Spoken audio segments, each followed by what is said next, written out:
Salut tout le monde et bienvenue dans cette revue de presse. Les jolis coups à Bakou, titre le journal L'équipe.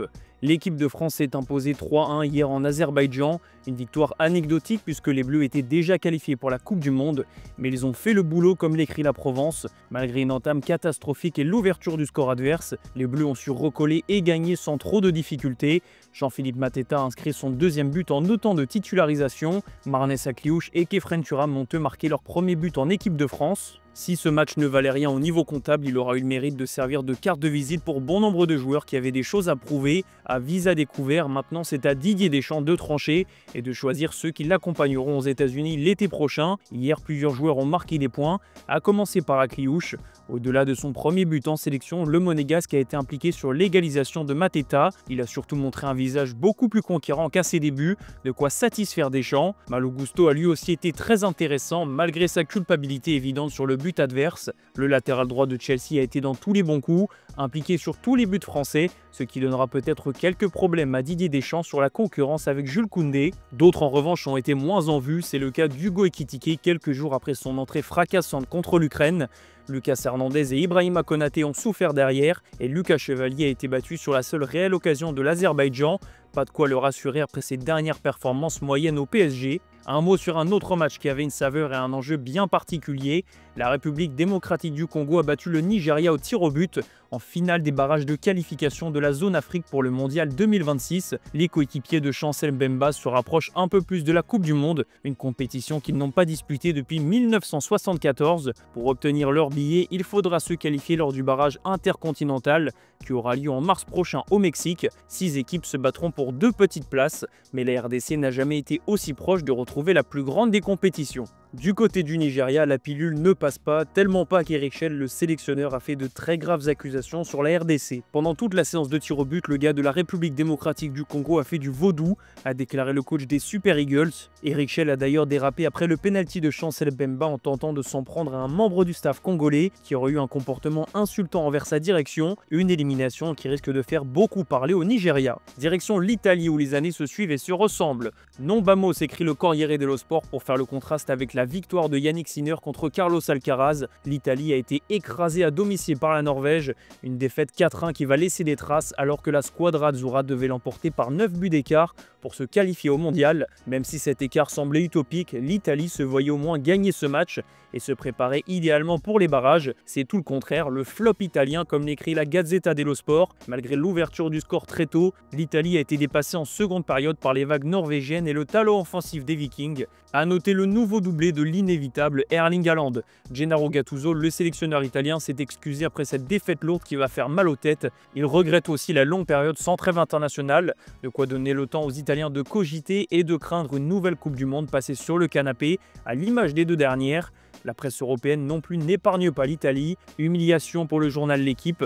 Chez Sport, on se focus un peu plus sur Erling Haaland, grand monsieur de ses qualifications et qui va disputer sa première grande compétition avec la Norvège. L'attaquant de Manchester City passe par la grande porte, lui qui finira meilleur buteur de ses éliminatoires avec 16 buts, soit le double du deuxième du classement. En Italie, justement, on commence déjà à penser au barrage.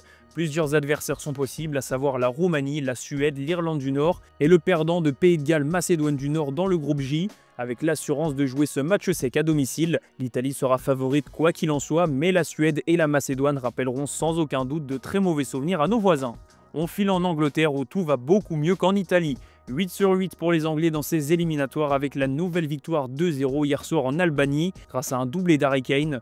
Le monde à leurs pieds titre la presse britannique. L'Angleterre n'a jamais semblé aussi forte et c'est de bon augure à 7 mois du mondial. Harry Kane est en très bonne compagnie. L'attaquant du Bayern Munich est au top de sa forme. En témoigne son nouveau doublé inscrit hier soir. Mais c'est aussi le cas de ses compères. L'Angleterre déroule offensivement et reste solide en défense. Un travail bien huilé par Thomas Tuchel, mais surtout une nation qui semble arriver à la plénitude de son talent.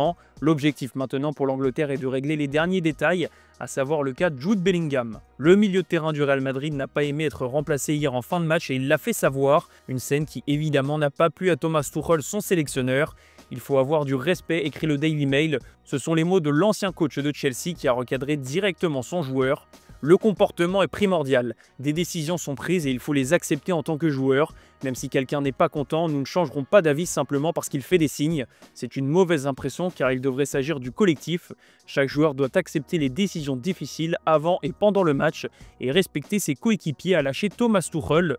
Pour la presse anglaise, Jude Bellingham a manqué l'occasion de montrer qu'il pouvait être un joueur d'équipe, un comportement de star qui ne passe pas en Angleterre, alors même que le milieu madrilène a été élu homme du match. Tuchel devra sûrement s'entretenir prochainement avec Bellingham pour mettre les choses au clair d'ici le mondial, sinon l'Angleterre aura un problème à gérer.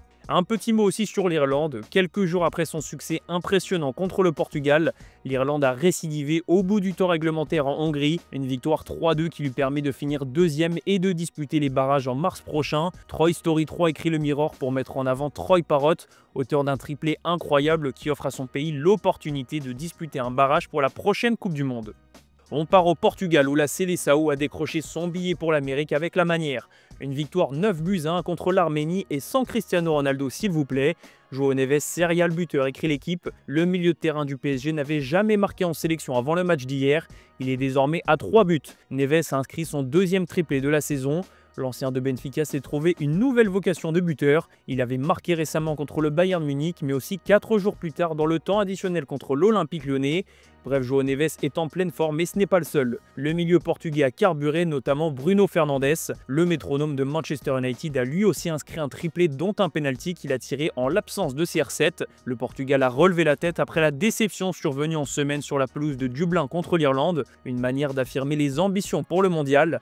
Vu la qualité de l'effectif, le Portugal sera sans aucun doute l'un des favoris et ce n'est pas Marcelo Rebelo de Sousa, le président de la République, qui dira le contraire.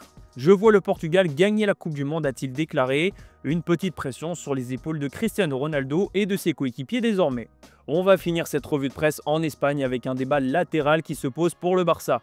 Le club catalan pense à renforcer ses ailes vu le début de saison délicat d'Alejandro Balde et Jules Koundé, et des noms ressortent déjà. Alejandro Grimaldo, qui a d'ailleurs été formé à Barcelone, est toujours ciblé par son club formateur. Joao Cancelo est également dans cette liste. Il est lui aussi passé par le Barça et il a affirmé récemment son envie de retrouver l'Europe. Le Mundo Deportivo parle aussi de Daniel Munoz, le joueur de Crystal Palace, qui rêverait de jouer à Barcelone.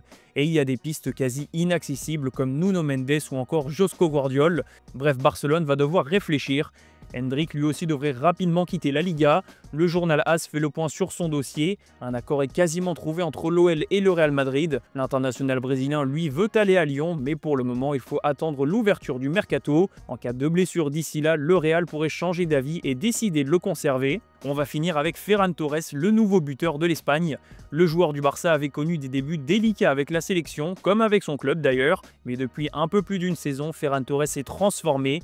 Il a pris en maturité et à 25 ans, il apparaît comme une option plus que crédible, que ce soit en club ou en sélection.